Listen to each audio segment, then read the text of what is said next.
नमस्कार दोस्तों, हमारे एएम एजुकेशन यूट्यूब चैनल में आपका बहुत बहुत स्वागत है। तो दोस्तों, जैसा हमने आपको बताया था कि 1 जुलाई से हम नया बैच स्टार्ट कर रहे हैं, जिसमें सबसे पहले हम गणित पढ़ाएंगे, उसके साथ साथ में रीजनिंग की क्लास लेके चलेंगे। तो दोस्तों, आज हम सबसे पहले गणित का जो पहला चैप्टर है नंबर सिस्टम यानी संख्या पद्धति, आज हम उसकी शुरुआत करेंगे और बिल्कुल जीरो लेवल से पढ़ाएंगे।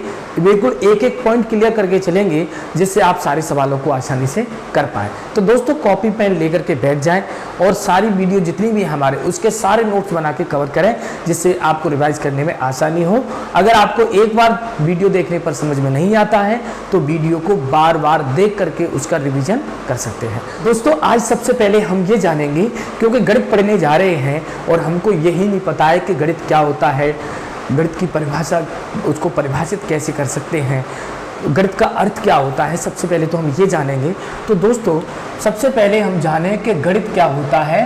तो आपको पता होना चाहिए कि गणित विज्ञान की वह शाखा है जिसके अंतर्गत जोड़ना, घटाना, गुणा, भाग आदि की हम क्या करते हैं, गणना करते हैं। किस किस की? जोड़ना, घटाना, गुणा, भाग, डैश डैश डैश यानी आदि की हम क्या करेंगे, गणना करेंगे। क्या करेंगे? गणना करेंगे। यानी गणित का अर्थ आपको पता चल पा रहा है कि गणित का अर्थ क्या होता है, गणना करना। क्लियर? अब ये चीज आपने जान ली कि गणित क्या होता है, ये आपको पता चल गया। यानी गणित भी एक विज्ञान की शाखा है, ठीक है। तो विज्ञान की वह शाखा जिसके अंतर्गत जोड़ना, घटाना, गुणा, भाग, डैश डैश आदि यानी जितनी भी जो सिंबल्स हैं हमारे उन सब की कैलकुलेशन करेंगे, गणना करेंगे, उसे हम क्या कहते हैं, गणित कहते हैं। ठीक है। अब हम जानेंगे कि गणित कितने प्रकार का होता है। तो दोस्तों, गणित जो हम पढ़ते हैं, हमें जो पढ़ाया गया है अभी तक, गणित 3 प्रकार का बताया गया है। नंबर 1 होता है दोस्तों अंकगणित। नंबर 1 होता है अंकगणित। दूसरा होता है बीजगणित। और दोस्तों, तीसरा होता है रेखागणित। ठीक है दोस्तों, अब आपने इसकी जानकारी तो ले ली, गणित की तो जानकारी ले ली कि गणित का अर्थ क्या होता है, गणना करना। लेकिन अब अंकगणित, इसको इंग्लिश में बोलते हैं हम अर्थमेटिक्स। अर्थमेटिक्स, ठीक है। और इसको बोलते हैं अलजेब्रा, और इसको बोलते हैं ज्योमेट्री।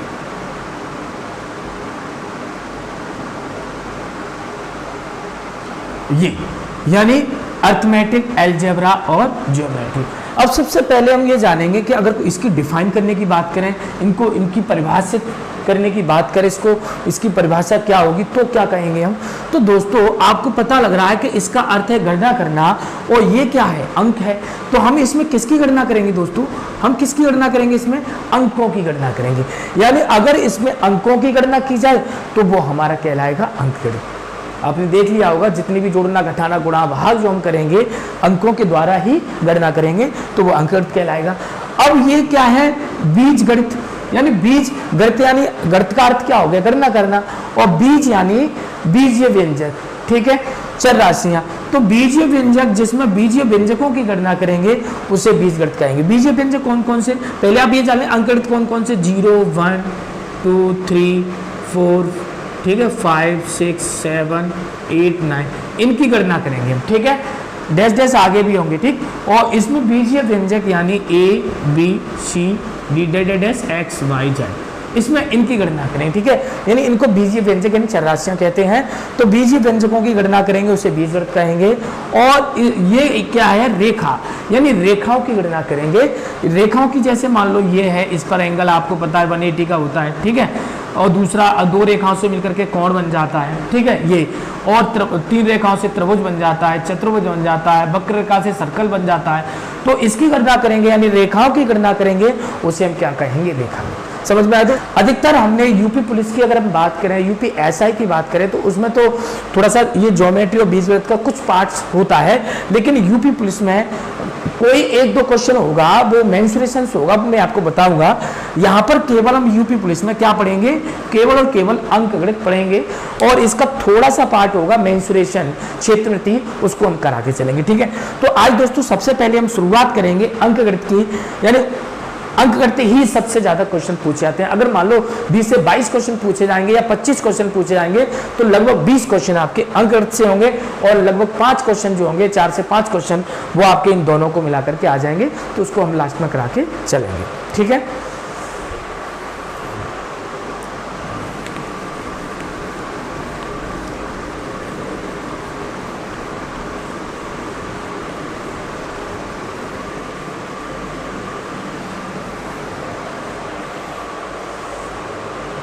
अब दोस्तों सबसे पहले आज हम जो शुरुआत कर रहे हैं वो किसकी शुरुआत कर रहे हैं? अंकगणित।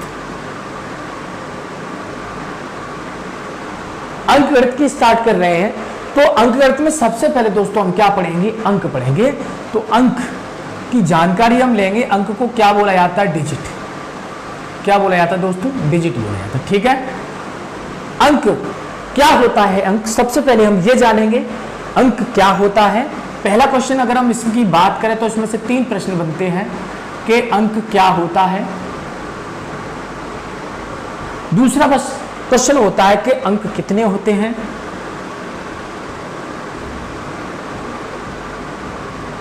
और तीसरा क्वेश्चन बनता है कौन कौन से होते हैं। कौन कौन से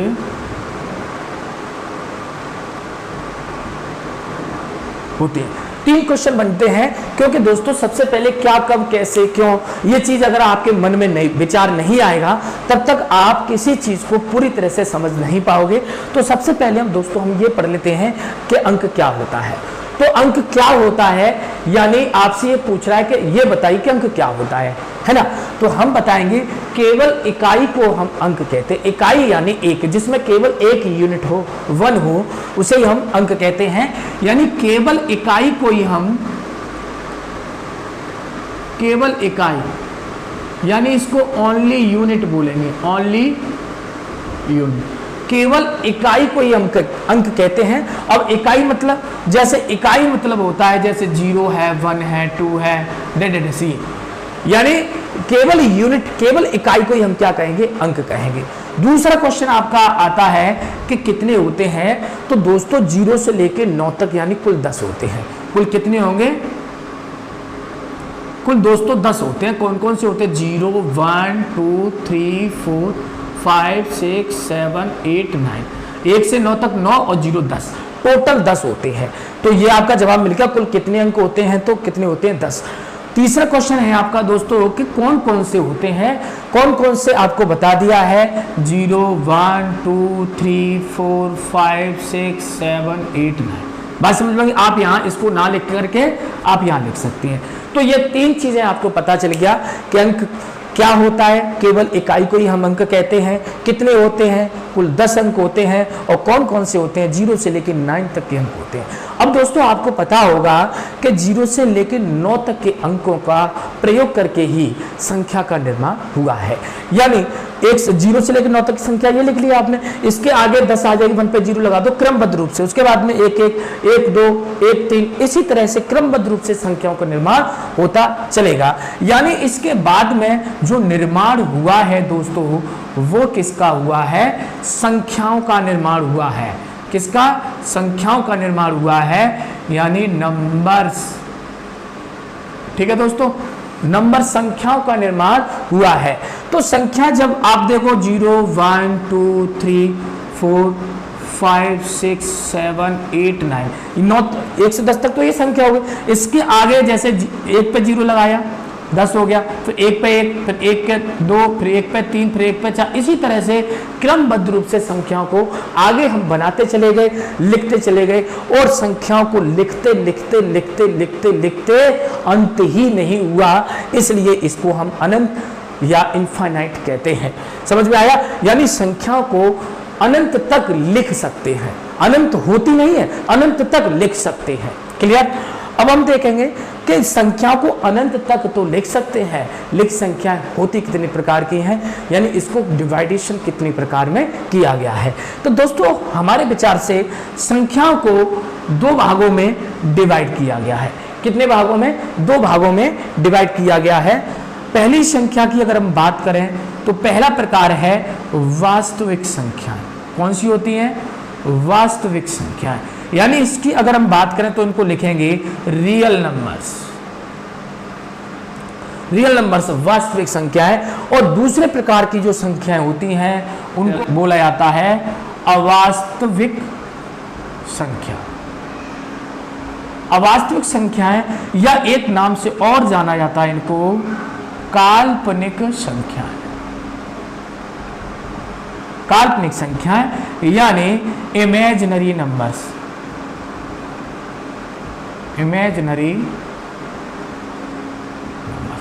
अब ये आपने हाई स्कूल भी किया होगा, 11th भी किया होगा, 12th भी किया होगा। दोस्तों आपको मैं बता देता हूं कि जैसे a+iv ये आपने रूप पढ़ा होगा। ये जब हम डिमॉर्गन्स प्रमेय पढ़ते हैं या सममित संख्याओं का चैप्टर पढ़ते हैं तो ये चीज आपने पढ़ी होगी। तो यहां पर दो पार्ट्स होते हैं, यानी संख्या जो बनी है दो पार्ट्सों से मिलकर के बनी है। एक पार्ट जो होता है पहला वो रियल नंबर होता है और दूसरा होता है इमेजिनरी नंबर्स। हम इसी की ही बात कर रहे हैं, यानी संख्याएं दो प्रकार की होती हैं, रियल नंबर और इमेजिनरी नंबर। अब आप ये कह रहे हो कि सर ये क्या है, ये क्या है, आई इसके साथ में लगाया है, क्यों लगाया है, इसको इमेजिनरी क्यों कहा गया है, तो आप ये समझ लीजिए। दोस्तों आपने पढ़ा होगा कि आई का मान हमने रूट के अंदर -1 माना है। कितना माना है? आई का मान रूट के अंदर -1। यानी ऐसी संख्याएं जो केवल कल्पना मात्र ही उनको मान लिया गया, केवल कल्पना कर ली गई है, वास्तविक रूप उसका नहीं होता है, तो उनको हम काल्पनिक संख्या कहते हैं। यानी जब ये मान इसके साथ में आया तो इसकी जगह पे हमने आयोटा को मान लिया, या इसकी जगह पे जे भी मान सकते हैं, के भी मान सकते हैं, ठीक है, जबकि इसका आंकिक मान अभी तक प्राप्त नहीं हुआ है। तो ऐसी संख्याएं जो रूट के अंदर नेगेटिव होती हैं या माइनस की होती हैं उनको हम अवास्तविक संख्याएं या काल्पनिक संख्याएं कहेंगे। जैसे दोस्तों हम देखेंगे रूट के अंदर -1, रूट के अंदर -2, रूट के अंदर -3, रूट के अंदर -4, रूट के अंदर -5 डैश। इसी तरह से जितनी भी सभी संख्याएं होती हैं उनको अवास्तविक या काल्पनिक संख्याएं कहते हैं। और दोस्तों इसके बाद में इन संख्याओं को छोड़ने के बाद में, यानी आई के साथ, आई का मतलब समझते हो, आयोटा जो है, आयोटा जो नेगेटिव मान के साथ को, इसको छोड़ करके जितनी भी संख्या है वो सभी वास्तविक संख्या या रियल नंबर्स कहलाते हैं। तो दोस्तों फिर तो आपको बताने की कोई जरूरत नहीं है क्योंकि केवल इनको ही छोड़ा गया है। क्लियर? अब हम दोस्तों देखेंगे कि वास्तविक संख्याएं कौन कौन सी होती हैं, इनको किस तरह से विभाजन किया गया है। चलिए आगे देखते हैं।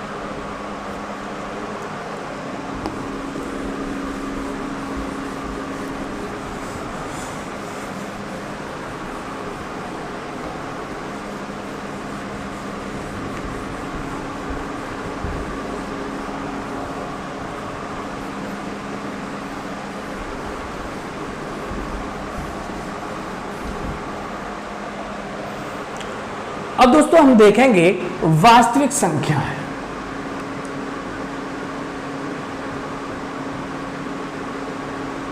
वास्तविक संख्या है यानी रियल नंबर्स।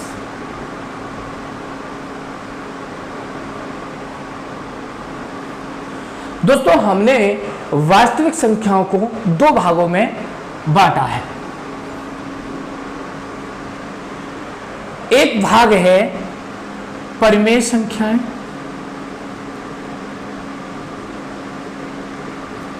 यानी रेशनल नंबर्स। Rational numbers. और दूसरी है दोस्तों अपरिमेय संख्याएं,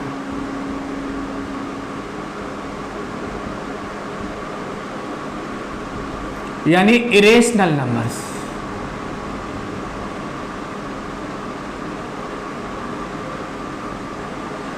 तो परिमेय संख्याएं और अपरिमेय संख्याएं, वास्तविक संख्याओं को दो भागों में डिवाइड किया गया है। नंबर 1 परिमेय संख्याएं और नंबर 2 अपरिमेय संख्याएं। तो दोस्तों सबसे पहले हम जानेंगे कि अपरिमेय संख्या कौन सी होती है। तो आप ये जानेंगे दोस्तों कि ऐसी संख्याएं जिनको भिन्न के रूप में नहीं लिखा जा सकता है, यानी जिनका मान निश्चित नहीं होता है।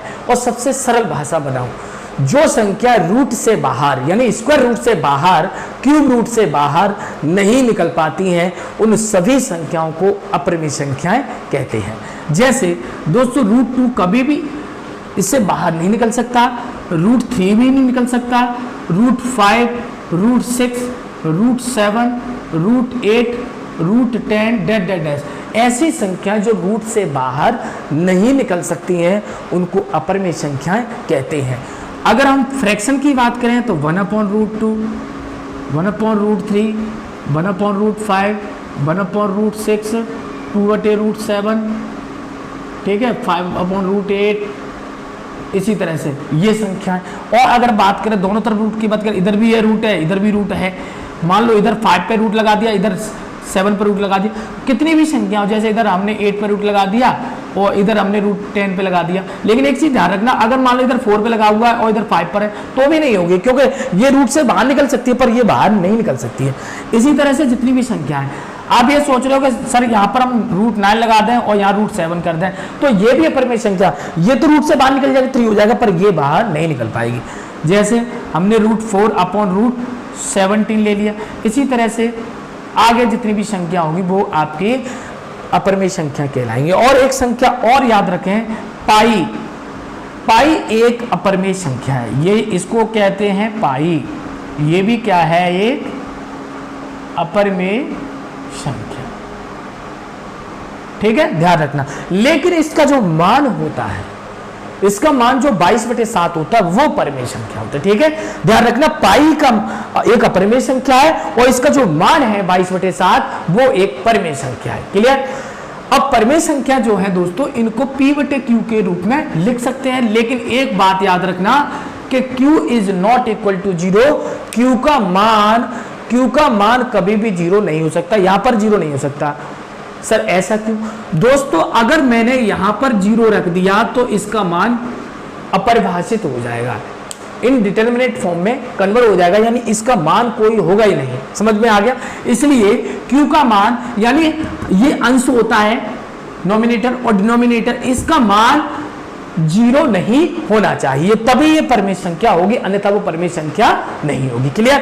तो यहां पर आपने देखा 0 1 2 3 4 5 6 7 8, ये जितनी भी संख्या है ये भी परिमेय संख्या है, इनको बना सकते हैं। जैसे 0 ये 1 कर दिया, 1 के नीचे 1 लगा दिया, 2 के नीचे 1 लगा दिया, ये जितनी भी संख्या उनको परिमेय संख्या के रूप में बना सकते हैं, ठीक है, यानी ये परिमेय संख्या होती है। दूसरी अगर हम बात करें 1/2, 5/7, 6/8, ठीक है, 7/9, जितने भी ये संख्या, ये भी सभी क्या है, परिमेय संख्या है, ठीक, ध्यान रखना। और यहाँ पर देखें पाई का मान कितना है, 22/7, ये यहाँ पर आप लिख सकते हो 22/7, ये किसका मान है, पाई का मान। ये भी एक क्या है, परिमेय संख्या है। दोस्तों समझ में आया? तो दोस्तों वैसे आपको मैं एक तरीका बता देता हूं कि रूट से बाहर जो संख्या नहीं निकल पाती हैं उन संख्याओं को छोड़कर जितनी भी सभी संख्याएं हैं वो सभी संख्या परिमेय संख्याएं कहलाती हैं। केवल आप इतना याद कर सकते हैं, जितनी भी, इनको छोड़ करके सभी संख्या परिमेय संख्याएं कहलाती हैं। समझ में आया? और जितनी भी परिमेय संख्या, जितनी भी अपरिमेय संख्या, वो सभी कौन सी संख्या कहलाती हैं, वास्तविक संख्या। यहां तक बात क्लियर हो गई कि नहीं हो गई? चलिए आगे बढ़ते हैं।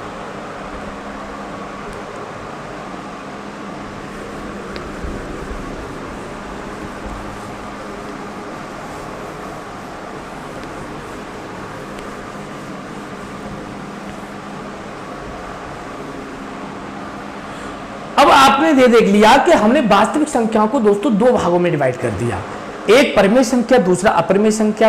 अपरिमेय संख्या को मैंने बता दिया, परिमेय संख्या को बता दिया, लेकिन दोस्तों सुविधा के लिए जब एक्चुअल में परिमेय संख्या के भी मैंने भाग किए हैं, यानी परिमेय संख्याओं का भी डिवाइडेशन किया गया है। परिमेय संख्या, तो दोस्तों परिमेय संख्या जो है इसको मैंने 3 भागों में विभाजन किया है। परिमेय संख्या को कितने भागों में विभाजन किया? 3 भागों में विभाजन किया है। नंबर 1 है आपकी प्राकृतिक संख्या। प्राकृतिक संख्या यानी हम बात करें नेचुरल नंबर्स, नेचुरल नंबर। दूसरी दोस्तों अगर हम बात करें पूर्ण संख्याएं, यानी होल नंबर्स। अगर तीसरी संख्या की बात करें दोस्तों पूर्णांक संख्या, इसको बोला जाता है इंटीजर्स।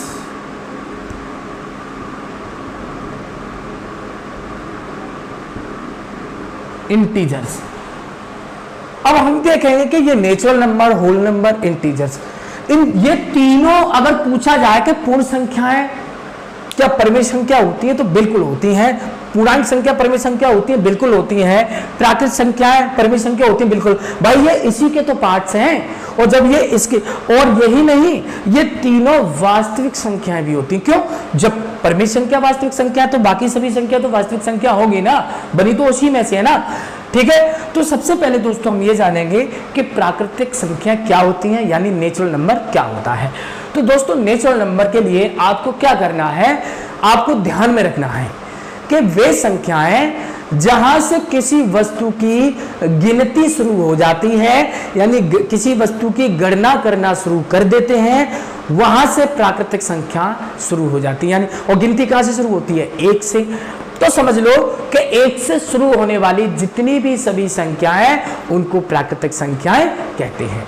यानी प्राकृतिक संख्या की बात करें तो 1, 2, 3, 4, 5, 6, 7, 8, 9, 10 अनंत, ये है आपकी प्राकृतिक संख्याएं।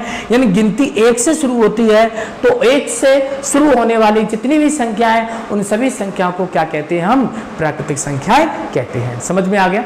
चलिए आगे बढ़ते हैं। दूसरा है दोस्तों पूर्णांक संख्याएं।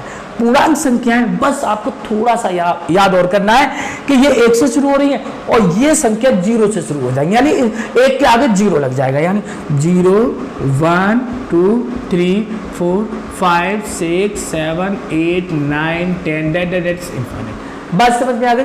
केवल इतना सा अंतर है कि ये 1 से शुरू हो रही है और बस पूर्ण नहीं थी ना, ये अधूरी थी, ये पूर्ण हो गई। 0 से ही तो पूर्ण हुई है, इसलिए इनको क्या बोलेंगे? पूर्ण संख्या बोलेंगे। हम बात कर रहे हैं दोस्तों पूर्णांक संख्याओं की। दोस्तों इसको मैंने 3 भागों में डिवाइड किया है और ये आपके सामने में इसको 3 भागों में डिवाइड कर रहा हूं। नंबर 1 दोस्तों ऋणात्मक संख्याएं, ऋणात्मक पूर्णांक। दूसरा 0, इसको बोलते हैं नेगेटिव इंटीजर्स। और ये है आपका धनात्मक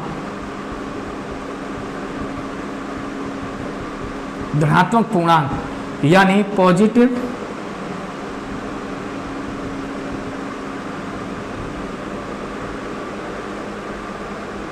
इंटीजर्स। यानी अगर हम बात करें कि पूर्णांक संख्याएं 3 प्रकार की होती हैं, कौन कौन सी? एक तो ऋणात्मक पूर्णांक, शून्य, और तीसरा है धनात्मक पूर्णांक। अब ऋणात्मक पूर्णांक संख्या कौन कौन सी होंगी? तो दोस्तों -1, -2, -3, -4, -5, -6 ये सब। यानी नेगेटिव नंबर जितने भी होंगे उनको हम ऋणात्मक नेगेटिव इंटीजर्स यानी ऋणात्मक पूर्णांक कहेंगे।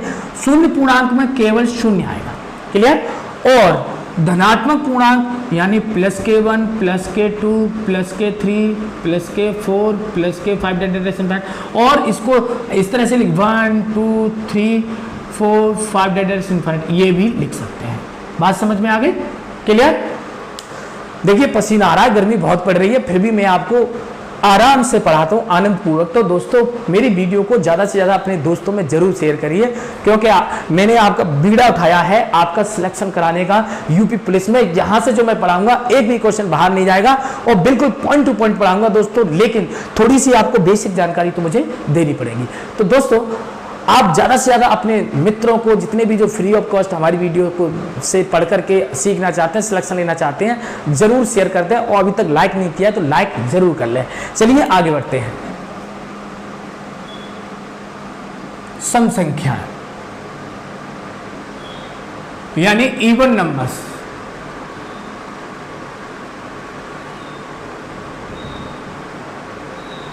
सम संख्याएं कौन कौन सी होती हैं? वे संख्याएं जिनमें 2 से पूरा पूरा भाग चला जाता है, यानी ऐसी संख्याएं जो 2 से पूर्णतः विभाजित होती हैं। 2 से पूर्णतः विभाजित होने का मतलब कोई पॉइंट या दशमलव नहीं आएगा। क्लियर?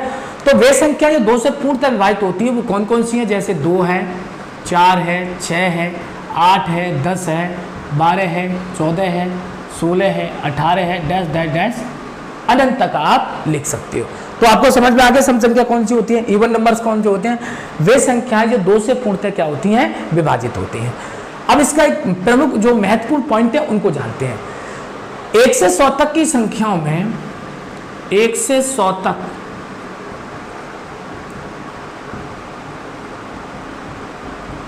की संख्याओं में केवल 50 सम संख्या होती है।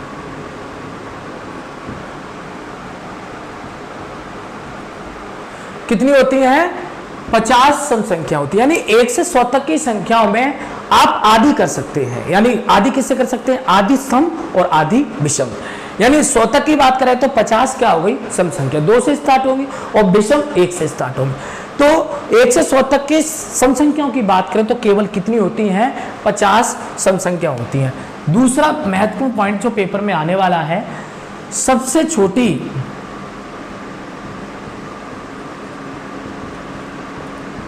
सम संख्या 2 होती है। सबसे छोटी सम संख्या कौन सी होगी? 2 होगी। क्लियर? अगले पॉइंट की अगर हम बात करें,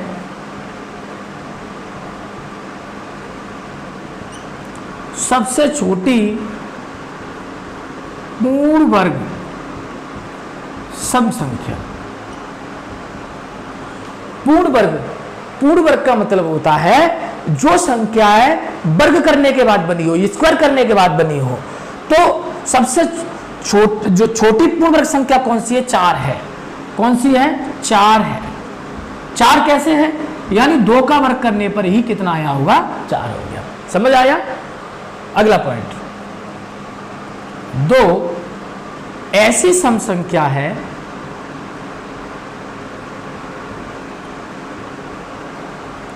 जो अभाज्य भी है। अभाज्य संख्या भी है।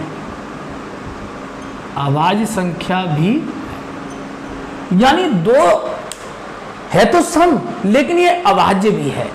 बाकी सभी जो अभाज्य संख्याएं हैं वो विषम होती हैं, लेकिन 2 एक ऐसी संख्या है जो सम के साथ साथ अभाज्य भी होती है।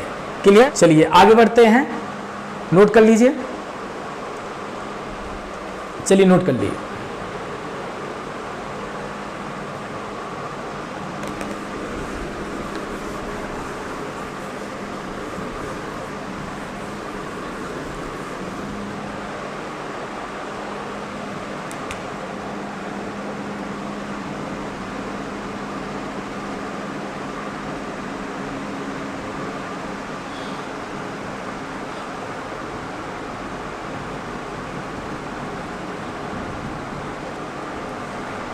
अब हम दोस्तों सीख रहे हैं विषम संख्याएं यानी ऑड नंबर्स। अब विषम संख्याएं, अभी मैंने आपको बताया था कि जो संख्याएं होती हैं 1 से 100 तक की जो गिनती होती है उसमें आधी सम संख्या होती हैं, आधी विषम होती हैं। अब सम संख्या कहां से स्टार्ट होती है? 2 से। और विषम संख्या कहां से स्टार्ट होती है? 1 से। तो अब हम इसको कैसे परिभाषित करेंगे? यानी ऐसी संख्याएं जो 2 से पूर्णतः विभाजित नहीं होती। अब तुम तो ये कह रहे हो सर 1 में भी 2 से भाग चला जाएगा 0.51। भाई वो पूर्णतः नहीं है, उसमें पॉइंट आ गया है, यहां पर दशमलव नहीं आना चाहिए। ठीक है? तो ऐसी संख्याएं जो 2 से पूर्णतः विभाजित नहीं होती, ऐसी संख्याओं को हम विषम संख्याएं कहते हैं। जैसे 1, 3, 5, 7, 9, 11, 13, 15, 17, 19 डैश अनंत। यानी वे संख्या, अब इसमें यहाँ 2 आना था, यहाँ 4, यहाँ 6, यहाँ 8, ये हमने निकाल दी सभी, उनको कहेंगे सम संख्या। और इनको छोड़ दिया, इनको कहेंगे विषम संख्या। बात समझ में आ गई? ये विभाजित तो 2 से हो जाएंगे लेकिन पॉइंट में जाएगी, जबकि हमें पॉइंट में नहीं चाहिए। तो ऐसी संख्या जो 2 से पूर्णतः विभाजित नहीं होती हैं उनको हम क्या कहेंगे, विषम संख्या। इनके बारे में पढ़ते हैं हम। 1 से 100 तक कुल 50 विषम संख्याएं होती हैं।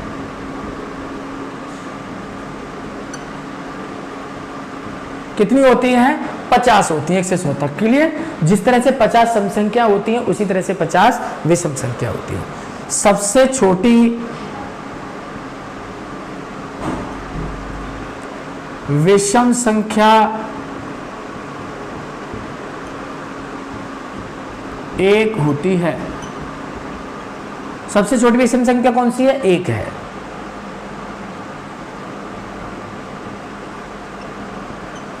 सबसे छोटी पूर्ण वर्ग विषम संख्या 1 होती है। सर ये कैसे होती है? अरे भाई 1 का वर्ग कर दोगे तो 1 ही तो आएगा, तो ये भी क्या है? पूर्ण वर्ग संख्या। अगला पॉइंट देखें,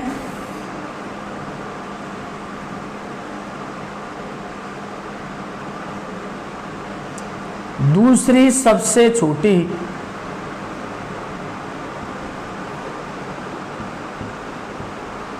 पूर्ण वर्ग विषम संख्या 9 होती है। अगला पॉइंट अगर हम दोस्तों देखें, एक ऐसी ये जो 1 है ऐसी विषम संख्या है जो न तो भाज्य है और न ही अभाज्य। यानी एक ऐसी विषम संख्या है जो न तो भाज्य है और न ही अभाज्य। आप नोट कर सकते हो। समझ में आया दोस्तों? कैसा लगा आज की हमारी वीडियो? आपको कैसी लगी कमेंट बॉक्स में लिख करके जरूर भेजें। और दोस्तों अभी तक आपने हमारे चैनल को सब्सक्राइब नहीं किया है तो सब्सक्राइब कर लें और बेल आइकन को प्रेस कर लें, जिससे आने वाली वीडियो की नोटिफिकेशन आपको जल्दी से मिल जाए। और दोस्तों अपने सभी ग्रुपों में, अपने सभी जितने भी ग्रुप आपने बनाए हैं, जितने भी दोस्त हैं, रिश्तेदार हैं जो यूपी पुलिस की तैयारी करना चाहते हैं, आने वाला एग्जाम यूपीएसआई का है, तैयारी करना चाहते हैं, तो पूरी कंप्लीट तैयारी करा के चलेंगे, जिसमें आपका पूरा मैथ और रीजनिंग, इसके अलावा हिंदी और सामान्य ज्ञान के भी सवाल होंगे। तो दोस्तों हमारी वीडियो पर ज़्यादा से ज़्यादा कमेंट करके बताएं कि कौन कौन वीडियो को देख रहा है, जिससे हमें पता चले और इसी तरह से आपके लिए मेहनत करते रहें। नमस्कार।